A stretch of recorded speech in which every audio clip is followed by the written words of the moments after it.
In a small, peaceful town surrounded by green hills and thick woods, life moved at a slow and steady pace. The people here knew each other well, sharing stories over cups of tea or during weekend gatherings. Among these familiar faces was the Smith family, Mark, Sarah, and their bubbly 3-year-old son, Ethan. They were one of those families everyone admired, kind, loving, and always ready to lend a helping hand. Mark was the heart of the household. He worked hard as a mechanic but never let his job keep him away from spending time with his wife and child.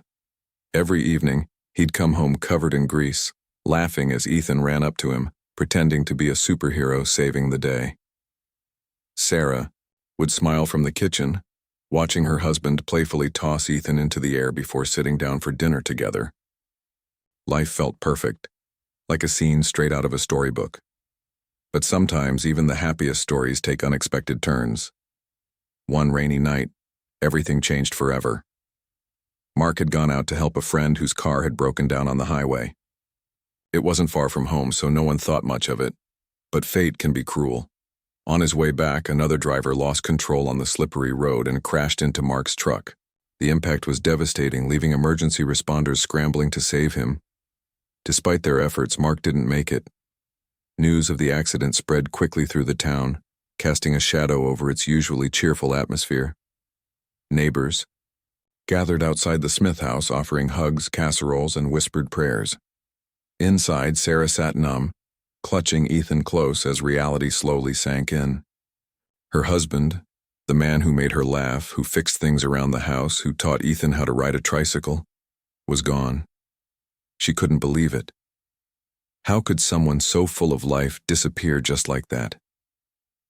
The days leading up to the funeral were a blur.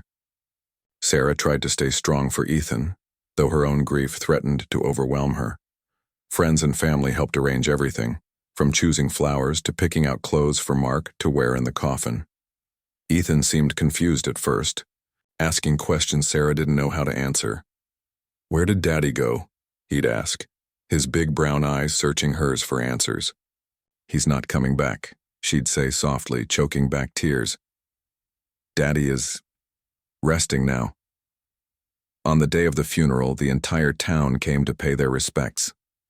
The chapel was filled with soft murmurs and sniffles as mourners filed past Mark's closed casket. Photos of happier times lined the walls, pictures of Mark grinning at barbecues holding Ethan as a baby, dancing with Sarah at their wedding. Each image served as a reminder of the vibrant life that had been cut short. Ethan stayed close to Sarah throughout the service, clinging to her leg whenever strangers approached to offer condolences. He didn't fully understand what was happening, but he sensed something was wrong. When the pastor spoke about Mark's kindness and legacy, Ethan looked around the room, his forehead creased in confusion. Then, as the ceremony ended and people began to leave, something strange happened.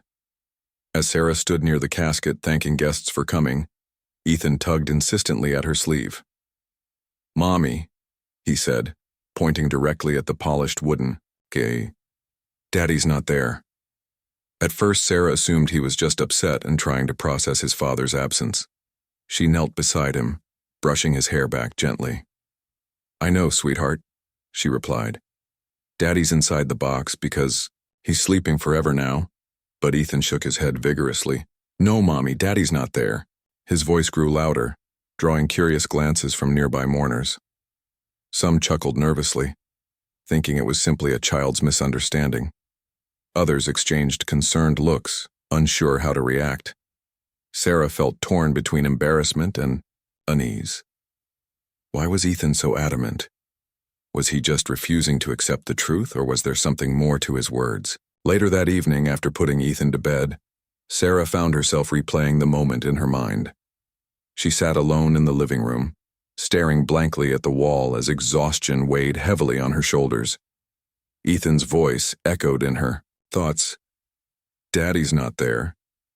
What if—" No, it was impossible.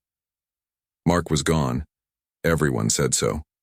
Still, the seed of doubt planted itself deep within her, gnawing at her peace of mind. Could a 3-year-old really know something the adults missed? Or was this just the stress of losing her husband playing tricks on her? Unbeknownst to Sarah, this seemingly innocent comment from Ethan would soon unravel a mystery far greater than anyone could have imagined. For now, though, all she could do was sit in the quiet darkness, wondering if she had missed something important, or if her little boy truly saw what no one else could. The days following the funeral were a haze of grief and unanswered questions for Sarah.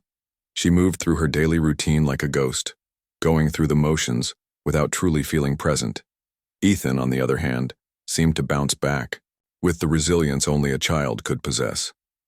He played with his toys, laughed at cartoons, and even tried to cheer his mother up by drawing pictures of their family, Mark included, always smiling in crayon-colored happiness. But there was one thing that hadn't changed: Ethan's insistence that his father wasn't really gone. Every time Sarah passed the small memorial table she'd set up in the living room, a framed photo of Mark surrounded by candles and flowers, Ethan would stop whatever he was doing and point at it. "Daddy's not there," he'd say matter-of-factly, as if correcting her. At first, Sarah dismissed it as a phase, a way for him to cope with the loss. After all, children often struggle to understand abstract concepts like death. But as the days turned into weeks, Ethan's behavior began to feel less like confusion and more like conviction. One afternoon, while Sarah was folding laundry in the bedroom, Ethan toddled in holding a toy car. He climbed onto the bed beside her and started pushing the car across the blanket, mimicking engine noises. Out of nowhere, he stopped and looked up at her with wide, serious eyes. "Mommy," he said. "Why are you sad? Daddy's okay." Sarah froze, her hands clutching a neatly folded shirt. Her heart clenched painfully at his words. How could she explain to a 3-year-old that his father was never coming back? She forced a weak smile and ruffled his hair. "I'm sad because I miss Daddy very much," she replied gently. "But he's not here anymore, sweetheart. He's resting." Ethan frowned, clearly unsatisfied with her answer. "No, Mommy. Daddy's not resting, he's somewhere else." His tone was firm, almost defiant, as if he were stating a fact rather than sharing an opinion. Sarah felt a chill run down her spine. Why did he keep saying this? Was he simply refusing to accept reality? Or was there something deeper at play? That night, after tucking Ethan into bed and kissing his forehead goodnight, Sarah sat alone in the dimly lit kitchen nursing a cup of tea. The house was eerily quiet except for the occasional creak of the floorboards settling. Her mind kept returning to Ethan's words. Could it be possible that he knew something she didn't? Children often have vivid imaginations, but Ethan had never been prone to making things up. In fact, he was unusually perceptive for his age, often picking up on emotions and details that others missed. As these thoughts swirled in her head, Sarah remembered something her grandmother used to say: "Kids see things we don't." Back. Then she'd brushed it off as an old wives' tale, but now it lingered in her mind like a faint echo. What if Ethan really did know something? What if he somehow sensed that Mark wasn't truly gone? The next morning, Sarah woke up with a knot in her stomach. Sleep hadn't brought her any clarity. Instead, it had left her more unsettled than before. Determined to find some kind of closure, she decided to revisit the events surrounding Mark's death. Maybe revisiting the details would help her make sense of Ethan's strange behavior, or at least give her peace of mind. Her first step was contacting the hospital where Mark had been taken after the accident. A polite receptionist answered the phone, and Sarah explained her situation as calmly as she could. "I just need to confirm a few things about my husband's records," she said, trying to sound casual. "It's been weighing on me lately, and I want to make sure everything is in order." The receptionist promised to look into it and call her back. While waiting, Sarah spent hours poring over old photos and documents related to Mark's life insurance policy.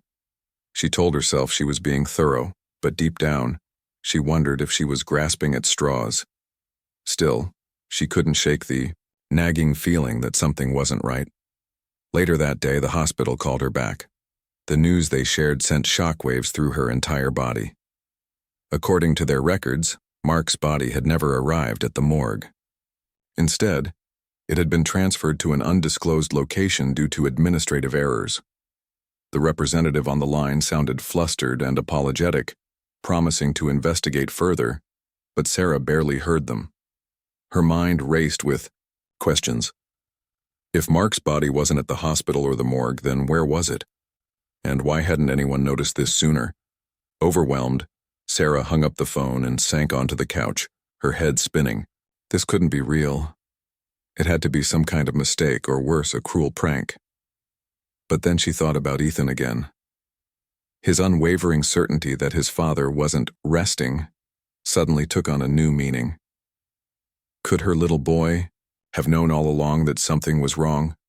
Desperate for answers, Sarah reached out to Tom, her older brother, who lived a couple of towns away. Tom was practical and level-headed, the kind of person who approached problems with logic rather than emotion. When she explained the situation to him over the phone, his response was cautious but supportive. "Let's not jump to conclusions," he said. "But we should definitely look into it. I'll come over tomorrow and we'll figure this out together."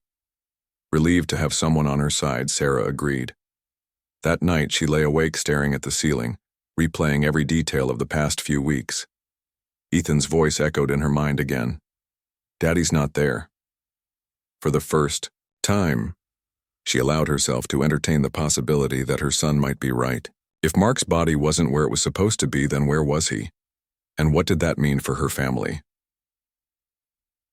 The next day, Tom arrived early, carrying a notebook and a determined expression. Together, they combed through every piece of information they could gather, from hospital records to police reports. They also paid another visit to the funeral home, hoping to get answers directly from the source. The director greeted them warmly, clearly unaware of the storm brewing beneath Sarah's calm exterior. "We need to see my husband's body," Sarah said bluntly, cutting straight to the point. The director blinked in surprise, then hesitated. "Mrs. Smith, I assure you, everything was handled properly. Your husband's remains were prepared according to your wishes." "I just need to see him," Sarah insisted, her voice trembling slightly. "Please." After a long pause, the director reluctantly agreed. As they led Sarah and Tom to the viewing room, Sarah's heart pounded in her chest. She braced herself for what she might see, but nothing could have prepared her for the truth. When the casket lid was opened, Sarah gasped audibly. The face staring back at her wasn't Mark's. It belonged to someone else entirely. For a moment, time seemed to stand still. Sarah's vision blurred as tears filled her eyes. Beside her, Tom cursed under his breath, his fists clenching in anger. "What is this?" Sarah demanded, her voice rising. "Who is this man? Where is my husband?" The funeral director stammered, clearly shaken. I don't know how this happened. There must have been a mix-up." But Sarah wasn't listening anymore. Her mind was racing, piecing together fragments of information that no longer made sense. One thing was certain. Mark wasn't dead, or at least his body wasn't where it was supposed to be. And somewhere, somehow, her husband was still out there. The revelation at the funeral home left Sarah and Tom reeling. The room seemed to spin around them as they processed what they had just seen, or rather, hadn't seen. Mark's face wasn't in that casket. Instead, there was a stranger, someone neither of them recognized. It was as if the ground beneath their feet had shifted, leaving them unsteady and disoriented. For Sarah, the moment felt surreal, like she was caught in a nightmare she couldn't wake up from. Her mind raced with questions, each more unsettling than the last. Who was this man? Where was Mark? And why had no one noticed until now? Tom quickly took charge, his voice firm but calm as he addressed the funeral director. "This is unacceptable," he said, his tone sharp enough to cut through the tension in the air. "You need to explain how this happened, and you need to do it now." The director, pale and sweating, fumbled for words, stammering about administrative errors and miscommunication. But Sarah wasn't interested in excuses. She needed answers. "Listen to me," she said, her voice trembling with a mix of fear and anger. "My husband died in a car accident weeks ago. His body was brought here for burial. Now you're telling me that this person isn't him? What kind of operation are you running here?" Her hand shook as she gestured toward the open casket, her stomach churning at the sight of the unfamiliar face inside. The director apologized profusely, promising to investigate further, but Sarah could see the panic in his eyes. He didn't have any real answers. Not yet, anyway. Tom stepped closer, his towering frame intimidating even without effort. "We're not leaving until we get some clarity," he said firmly.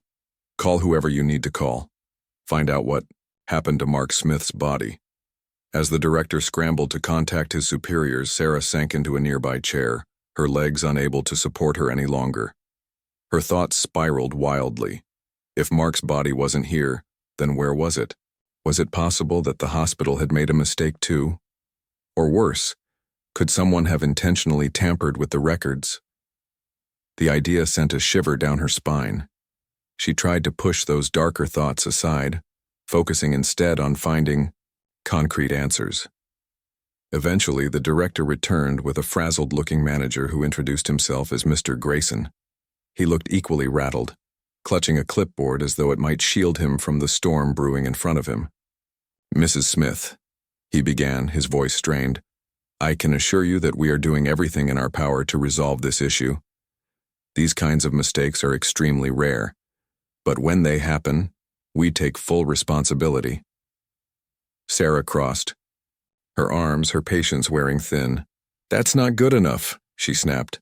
"My husband's body is missing. You owe me more than apologies. I want to know exactly what went wrong and how you plan to fix it." Mr. Grayson hesitated before launching into an explanation. According to their records, Mark's body had been transferred from the hospital morgue to the funeral home shortly after the accident. However, upon reviewing the paperwork, they discovered discrepancies. The transfer forms listed Mark's name, but the accompanying identification numbers matched those of another individual entirely. Someone, somewhere along the line had messed up, and badly. Sarah listened intently, her heart pounding with a mixture of hope and dread. If the body in the casket wasn't Mark's, did that mean he was still alive? Or was his body simply misplaced, sitting in some cold storage facility waiting to be identified? Either scenario felt impossible to comprehend. She glanced at Tom, who gave her a reassuring nod. They weren't going to stop digging until they uncovered the truth. After hours of back-and-forth questioning, Mr. Grayson finally admitted that the error likely originated at the hospital. "We rely on the accuracy of the information provided to us," he explained. "If the hospital sent incorrect details, then we acted based on what we believed to be true. This is why we're reaching out to them immediately to verify everything." Sarah wasted no time. As soon as they left the funeral home, she called the hospital again, demanding to speak with someone higher up this time. After being transferred multiple times, she finally connected with a senior administrator named Ms. Bennett. Sarah recounted the events of the day, her frustration evident in every word. "You told me my husband's body was transferred to the funeral home," she said, "but guess what? It wasn't him. So where is he?" Ms. Bennett sounded genuinely shocked by the news. "Mrs. Smith, I assure you we are committed to resolving this matter as quickly as possible. Please allow me to review our records and get back to you." Frustrated but with no other options, Sarah agreed to wait. That evening, she and Tom sat at the kitchen table, surrounded by scattered papers and empty coffee mugs. They pored over every detail they had gathered so far, trying to piece together the puzzle. Ethan played quietly in the corner, occasionally glancing up at his mother, with wide, curious eyes.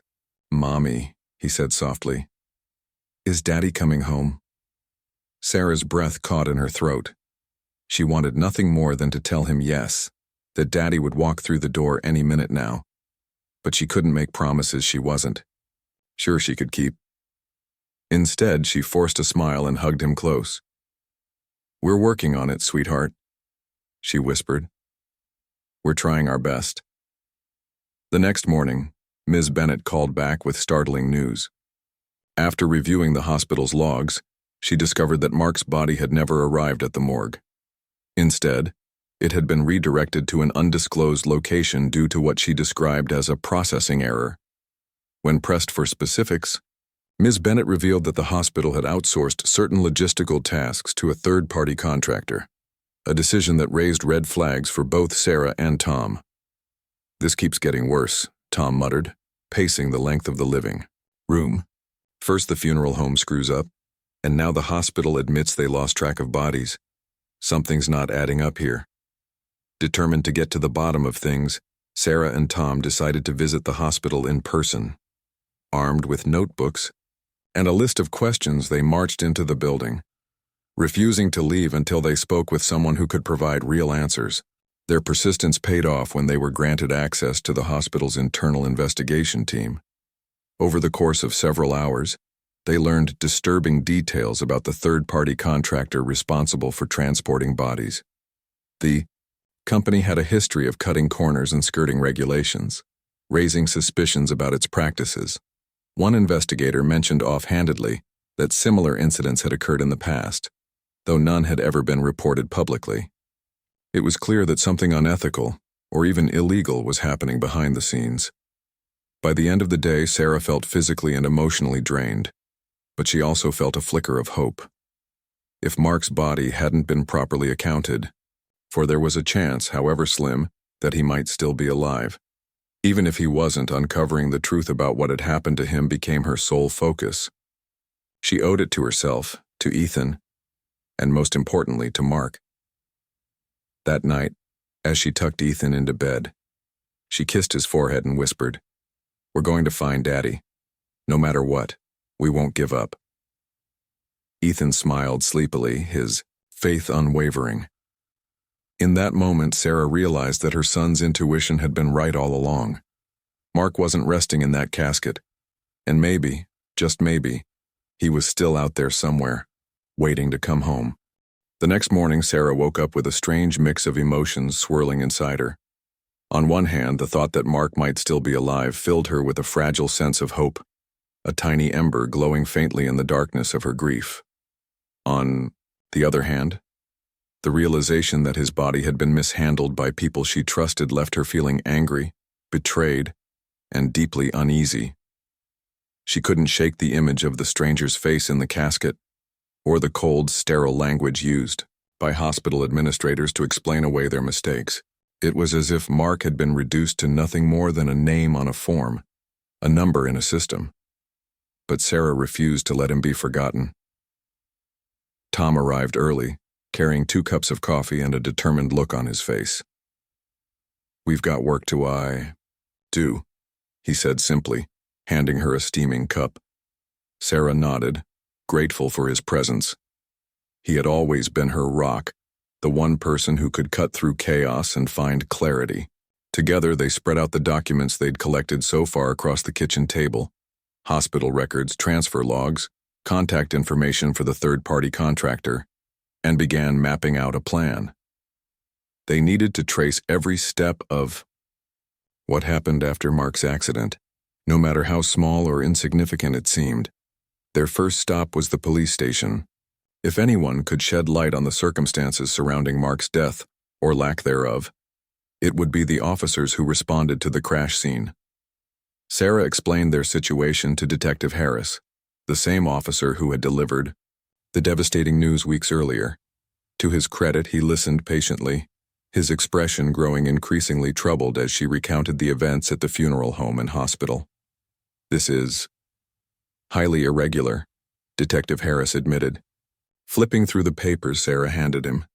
"If your husband's body wasn't transferred properly, then we need to figure out where it went. I'll reach out to the coroner's office and see if they have any additional records." While waiting for updates from the detective, Sarah and Tom turned their attention to the mysterious third-party contractor mentioned by the hospital. A quick online search revealed little about the company beyond its name, MedTrans Logistics. Its website was sleek and professional, boasting about efficiency and reliability, but something about it felt off. There were no testimonials, no photos of employees, and no physical address listed, only a generic email and phone number. When they called the number, a robotic voice directed them to leave a message. Frustrated, Tom suggested visiting the company's supposed headquarters. According to public records, it was located in an industrial park on the outskirts of town. The drive there was long and quiet, both siblings lost in thought. As they pulled into the parking lot, They spotted a nondescript warehouse with faded letters spelling out MedTrans Logistics above the door. The place looked abandoned, with broken windows and overgrown weeds creeping up the walls. Inside, the air smelled musty, and the floor was littered with discarded papers and empty boxes. Clearly no one had worked here in months, if ever. Sarah felt a surge of anger bubbling up inside her. This wasn't just incompetence, it was negligence. Someone had dropped the ball, and now her family was paying the price. She snapped photos of everything with her phone, determined to document the evidence. Back at home, they decided to dig deeper into MedTrans Logistics history. Tom, who had some experience with online research, spent hours combing through legal databases and news articles. What he found sent chills down their spines. Over the past few years, the company had been linked to several scandals involving missing bodies, falsified documents, and even allegations of illegal organ trafficking. None of these cases had been fully investigated, largely because the victims' families either didn't pursue them or lacked the resources to fight back. Sarah stared at the screen in disbelief. How could something like this happen? And why hadn't anyone stopped it sooner? Her mind raced with possibilities. Had Mark fallen victim to the same scheme? Was his body being used for something sinister? Or was he still alive somewhere, trapped and unable to communicate? Ethan, sensing the tension in the room, toddled over and tugged at Sarah's sleeve. "Mommy, when will Daddy come home?" he asked innocently. Sarah forced a smile and knelt down to his level. "Soon, sweetheart," she promised, though her voice wavered. "We're doing everything we can to bring him back." That night, sleep eluded Sarah. Every time she closed her eyes, she pictured Mark lying injured on the side of the road, paramedics rushing to save him. What if they hadn't declared him dead at all?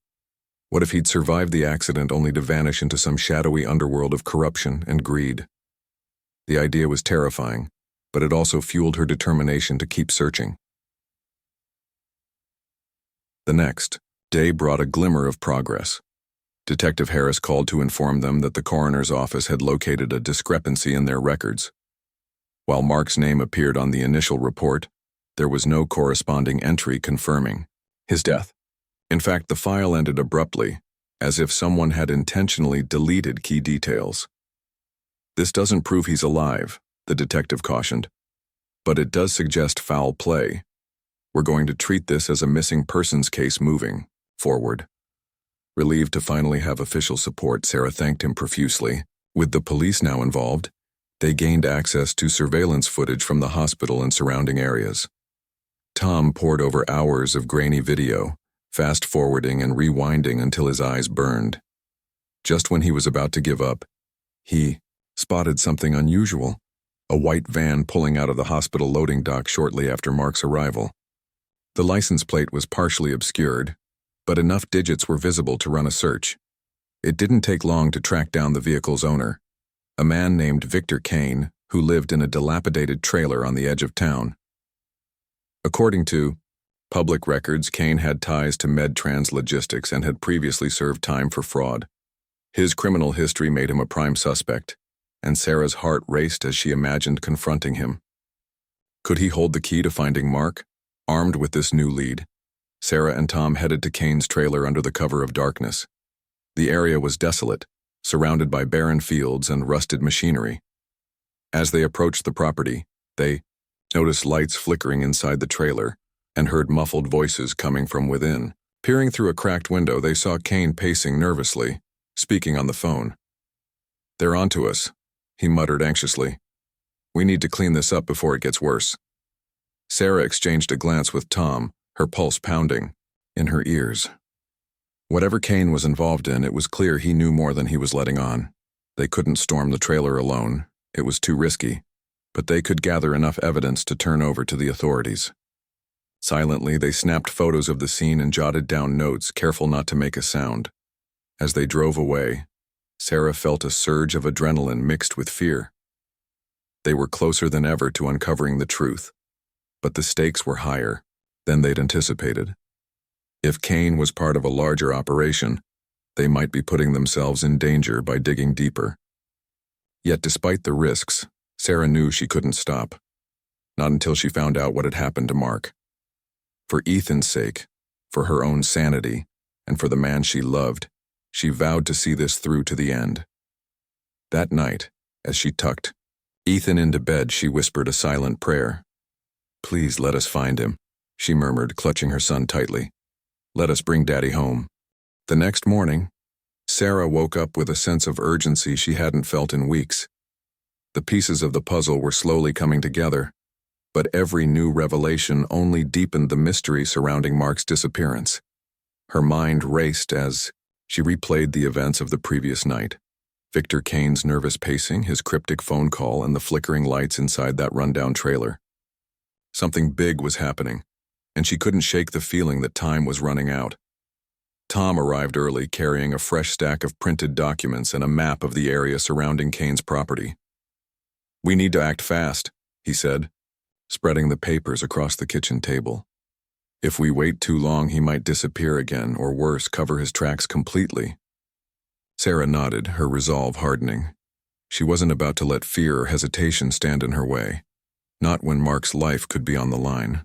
Their first step was to gather more evidence against Kane. They knew they couldn't confront him directly, not without risking their safety, but they could monitor his movements and report their findings to Detective Harris. Tom suggested setting up a discreet surveillance system near the trailer, using cameras and recording devices they borrowed from a friend who worked in security. It wasn't ideal, but it would give them a clearer picture of what Kane was up to. That afternoon, under the pretense of taking Ethan to the park, Sarah and Tom drove past Kane's property, careful not to draw attention to themselves. From a distance, they observed the trailer and its surroundings. There were no signs of activity, but the white van they'd seen in the hospital footage was parked outside, partially hidden behind a pile of scrap metal. Sarah snapped photos with her phone, zooming in on the license plate to confirm it matched, the one they'd tracked down earlier. Back at home, they reviewed the images and discussed their next move. "We can't just sit around waiting for something to happen," Tom said, frustration evident in his voice. "We need to push this forward. Maybe we should talk to some of Kane's neighbors, see if anyone knows anything." Sarah agreed, though the thought of knocking on doors made her uneasy. What if someone tipped Kane off? Still, they couldn't afford to leave any stone unturned. Early the following morning, they drove back to the industrial area where Kane lived, parking a safe distance away before approaching nearby houses on foot. Most residents were wary of strangers, shutting their doors quickly after brief exchanges. But one elderly woman, Mrs. Henderson, proved more forthcoming. "I've lived here for 20 years, she said, leaning on her cane as she spoke. "Seen all sorts come and go. That Kane fellow, he's trouble, I tell you. Always sneaking, around late at night talking to shady characters. Last week I saw him loading boxes into that van of his. Looked heavy, whatever it was." Sarah exchanged a glance with Tom, her heart pounding. "Did you see where he went afterward?" she asked cautiously. Mrs. Henderson shook her head. "No, but I did hear him mention an old warehouse on Route 12. Said something about finishing the job. Don't know what he meant by that, but it didn't sound good." Route 12 led to a stretch of abandoned buildings on the outskirts of town, a perfect hiding spot for illegal activities. Armed with this new information, Sarah and Tom decided to investigate further. They waited until nightfall, ensuring they wouldn't be spotted, before driving to the location Mrs. Henderson had described. The road was dark and deserted, lined with overgrown trees and crumbling structures. After searching for nearly an hour, they finally found what they were looking for: a decrepit warehouse with boarded-up windows and a rusted sign that read, "Miller and Carber Storage." Parking a safe distance away, they approached the building quietly, their flashlights casting narrow beams of light in the darkness. The air smelled faintly of oil and decay, and the silence was broken only by the occasional creak of metal. As they circled the perimeter, they noticed a side door slightly ajar, revealing a sliver of dim light from within. Sarah hesitated, her instincts screaming at her to turn back, but Tom placed a reassuring hand on her shoulder. "We've come this far," he whispered. "Let's see what's inside." Stepping cautiously through the doorway, they entered. A vast shadowy space filled with stacks of crates and discarded machinery. At first glance it appeared empty, but as they moved deeper into the warehouse they heard muffled voices echoing from a distant corner, Following the sound, they discovered a makeshift office tucked behind a row of shelves.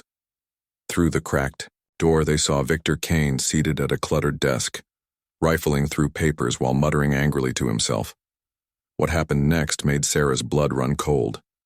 On the floor beside him lay another man, bound and gagged, his face pale and gaunt. Though obscured by bruises and dirt, there was no mistaking those familiar features. It was Mark. He was alive, but clearly weak, his eyes half closed as if struggling to stay conscious. Sarah stifled a gasp, clutching Tom's arm tightly. Her heart soared with relief and anguish all at once. Mark was still breathing, but how much longer would he last in this condition? They needed to act quickly. Tom pulled out his phone and dialed Detective Harris, explaining everything they had found. "Stay put," the detective instructed firmly. "We're sending backup immediately. Do not try to intervene yourselves, it's too dangerous." As they waited anxiously for help to arrive, Sarah and Tom retreated to their car, keeping the warehouse in sight. Every second felt like an eternity, but eventually the distant wail of sirens pierced the night air. Police vehicles sped down the road, surrounding the building with flashing lights and shouts of authority. Officers stormed the warehouse, arresting Kane and freeing Mark from his restraints. When Sarah finally saw her husband being carried out on a stretcher, tears streamed down her face uncontrollably. Despite his frail appearance, Mark managed a faint smile when he saw her, mouthing the words "I'm sorry" before slipping into unconsciousness. Paramedics rushed him to the hospital, where doctors confirmed he was suffering from dehydration, malnutrition, and minor injuries sustained during his captivity. But otherwise, he would recover fully with time and care. The days that followed were a whirlwind of emotions. Mark regained strength gradually, piecing together fragments of memory about his ordeal. According to his account, he had survived the car accident only to be abducted by Kane and his accomplices, who intended to sell his organs on the black market. Thankfully, their greed had delayed the operation long enough for Sarah and Tom to intervene. Meanwhile, the investigation into MedTrans logistics expanded rapidly, uncovering widespread corruption and leading to multiple arrests. Victor Kane faced charges ranging from kidnapping to attempted murder, ensuring he would spend decades behind bars. The scandal shocked the town, prompting calls for stricter oversight of medical transport companies and funeral homes alike. For Sarah, the nightmare was finally over. But the scars remained. She clung to Mark tighter than ever, cherishing every moment they shared. Ethan, too, seemed to sense the change, often climbing onto his father's lap and giggling as if to say, "I told you so." Life wasn't perfect, but it was whole again, and for the Smith family, that was enough. The weeks that followed Mark's rescue were a blur of emotions for the Smith family. The town buzzed with whispers about the scandal surrounding MedTrans logistics, but inside their home, Sarah, Mark, and Ethan focused on healing. For the first time in what felt like forever, they could breathe freely again. The weight of uncertainty had lifted, replaced by gratitude and an unshakable bond forged through adversity. Mark's recovery was slow but steady. Doctors warned him to take it easy, but his determination to return to normal life pushed him forward. At first, he struggled even to sit up without assistance, his body weakened from days of neglect. But as the days turned into weeks, color returned to his cheeks and strength gradually came back to his limbs. Sarah stayed by his side every step of the way, feeding him soup, helping him walk down the hallway, and reading stories aloud when insomnia kept him awake at night. Ethan, too, played a vital role in his father's recovery. Every evening after dinner, he'd climb onto Mark's lap and chatter excitedly about his day, how he learned to draw a cat in preschool or how he helped Mommy bake cookies. Sometimes Ethan would pause mid-sentence, looking up at his dad with wide eyes. "You're not going anywhere, right?" he'd ask softly. Mark would smile, ruffling his son's hair. "Nope, I'm staying right here with you." These small moments became anchors for the family, grounding them in love and hope. Yet beneath the surface, there were still scars that needed tending. Mark often woke up in the middle of the night drenched in sweat, haunted by fragmented memories of his captivity. Sarah held him close during those nights, reminding him he was safe now. "You're home," she'd whisper, her voice steady despite the ache in her heart. "We're together." As Mark grew stronger, the family began to rebuild their lives. They returned to familiar routines, family dinners, weekend walks in the park, and bedtime stories. But everything felt different now, tinged with a deeper appreciation for the ordinary moments they once took for granted. Even simple things like hearing Ethan's laughter echo through the house or watching Mark sip coffee while reading the newspaper felt like miracles. Meanwhile, the investigation into Medtrans logistics continued to unfold, sending shockwaves through the community. News outlets picked up the story, exposing the company's involvement in illegal activities ranging from body trafficking to organ harvesting. Public outrage grew, sparking protests and demands for accountability. Several high-ranking officials at both the hospital and the funeral home lost their jobs, and new regulations were implemented to prevent similar incidents in the future. For Sarah, the exposure brought a mix of relief and frustration. On one hand, she was glad others wouldn't have to endure what her family had gone through. On the other hand, she couldn't help but feel angry that such a system had existed in the first place, and that no one had noticed until now. She channeled that anger into action, joining a local advocacy group dedicated to improving transparency in healthcare and funeral services. It was her way of ensuring Mark's ordeal hadn't been in vain. One sunny afternoon, as spring blossoms began to bloom around town, the Smiths decided to host a small gathering to thank everyone who had supported them during their darkest days. Friends, neighbors, and even Detective Harris showed up, bringing food, flowers, and heartfelt words of encouragement. The backyard was filled with laughter and warmth, a stark contrast to the cold fear that had gripped them just months earlier. Ethan ran around barefoot, chasing butterflies and showing off his latest drawings to anyone who would look. Mark sat on the porch swing beside Sarah, his arm draped casually over her shoulders. He leaned in close, speaking softly so only she could hear. "I don't know how we got so lucky," he said, his voice thick with emotion. "But I'll spend the rest of my life making sure we never forget it." Sarah smiled, leaning her head against his shoulder. "We didn't get lucky," she replied. "We fought for this. All of us. Me, Tom, Ethan, even you. We refused to give up no matter how hard it got." Her words hung in the air, a testament to their resilience and love. Later that evening, after the guests had left and the dishes were cleaned, the family gathered in the living room. Ethan curled up on the couch between his parents, yawning sleepily. "Tell me a story, Daddy," he murmured, his eyelids drooping. Mark grinned, pulling his son closer. "Once upon a time," he began, "there was a brave little boy who saved his daddy from a big, scary mystery. He pointed at a coffin and said, 'Daddy's not there.' And guess what? He was right." Ethan giggled, snuggling deeper into, the blankets. "And then Daddy came home," he added proudly. "That's right," Mark said, kissing the top of his head. "And Daddy's never leaving again." As Ethan drifted off to sleep, Sarah watched her husband with tears in her eyes. She thought back to all the sleepless nights, the endless questions, and the moments when giving up had seemed like the only option.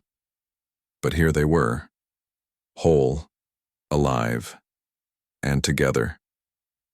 Their journey had been long and painful, but it had also taught them something invaluable: the power of faith, intuition, and unwavering love.